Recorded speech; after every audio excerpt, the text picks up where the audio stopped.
Hey Vikings fans. SKOL. Can you believe our boys just wrapped up that epic 2-week grind across Europe? Battling in Dublin and London like true warriors? We're diving into the latest Vikings news on injuries and the bye week. Stick around because this could flip our season wide open. The Minnesota Vikings kicked off their international adventure with a tough loss to the Pittsburgh Steelers in Dublin at Croke Park. Yeah, it was ugly, but that's football, right? Then, they bounced back with a gritty comeback win over the Cleveland Browns in London at Tottenham Hotspur Stadium, thanks to Carson Wentz's clutch performance. That victory felt like a statement, showing our depth and heart even on foreign soil. What a roller coaster. Did that London touchdown to Jordan Addison give you chills too? Now back home, the team's on bye in Week 6, giving everyone a chance to recharge after that jet lag nightmare. Players are scattering for some R&R. But the big news is who's staying put at TCO Performance Center to grind. Jordan Addison's reportedly keeping J.J. McCarthy company, throwing passes and building that QBWR chemistry we crave. How pumped are you for McCarthy's progress? Could this be his breakout moment?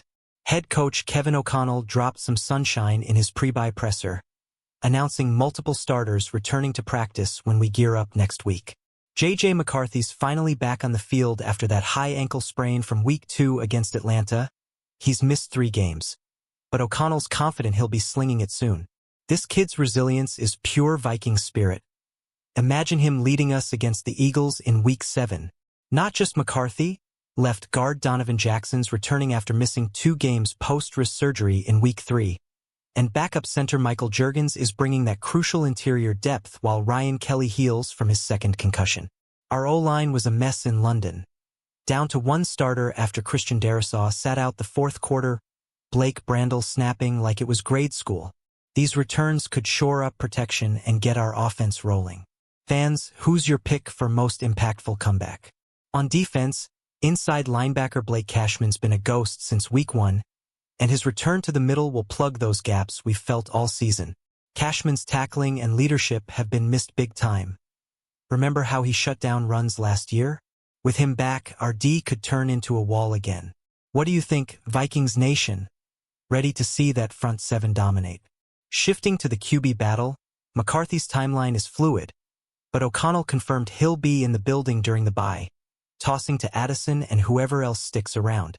He was supposed to practice last week, part of why he traveled overseas, but now it's locked for post-bye. That's huge for his development. Watching Wentz has sharpened his game. Do you trust McCarthy to reclaim the starting spot right away? Carson Wentz stepped up huge, going 2-1 as McCarthy's fill-in, with a 69% completion rate, 759 yards, 5 TDs, and just 2 picks. But that shoulder tweak in the first half against the Browns has him sore. He missed 1 snap but gutted it out for the game winner. O'Connell's monitoring it closely over the bye. If Wentz lingers, McCarthy's return ramps up in urgency. Who's your QB1 moving forward? The only other arm on the roster is Max Brosmer, so health here is everything. Wentz has been effective when the line holds, but our O-line woes have led the league in sacks allowed. Imagine the pressure if both QBs falter. It's why these returns matter. Vikings fans, drop in the comments. Wentz for another start or hand it to McCarthy. No fresh updates on other banged-up guys like center Ryan Kelly, out at least 4 weeks on IR with that concussion, his second this year. Kelly's absence exposes our depth issues, especially with Juergens stepping up as backup. Concussions are scary, hoping he bounces back strong.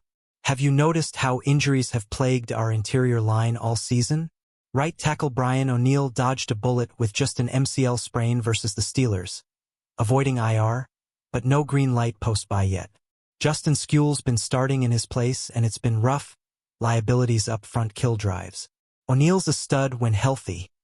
His return could transform our protection. What's your take on our tackle situation? Outside linebacker Andrew Van Ginkel's neck injury has sidelined him for multiple games, and reports hint it might be serious. O'Connell's silence on his practice return isn't reassuring. We've missed his pass rush and coverage. Next stuff worries me as a fan. Fingers crossed for good news, but this could linger. Who steps up if Van Ginkel's out longer? Running back Ty Chandler's been on IR since Week 1, eligible to return but not flagged as ready. He had that key kick return to seal a win over the Bears before going down. His speed and versatility are gold. Without him, our backfield feels thin. Serious ailment or not, we need him sparking returns and runs. Thoughts on our RB depth? Fam? Wrapping up these Vikings news updates, it's a mixed bag but leaning positive. No more depressing injury dumps from O'Connell. Unlike the trend this season, we've battled health woes, but the bye could be our reset button before facing the Eagles. SKOL to resilience. What's your biggest hope coming out of this break? As we head into Week 7, keep an eye on McCarthy's throws and Wentz's shoulder. This QB duo's health dictates our playoff push. The Europe trip tested us, but that London W proves we're built for chaos. Vikings faithful, how do you see the offense looking with these returns? Share below. Don't forget, staying healthy has been our Achilles heel. But these updates from Vikings news sources are a breath of fresh air. Imagine a full-strength line and defense unstoppable. Pumped for practice reports next week. You with me? Alright Vikings fam. That's the scoop on our bye-week buzz and injury front. Pure excitement ahead. If this fired you up, smash that like button, drop your thoughts in the comments on who's returning first, subscribe for more Vikings news updates, and share with your fellow Skolers. Let's keep the purple pride rolling. Go Vikings!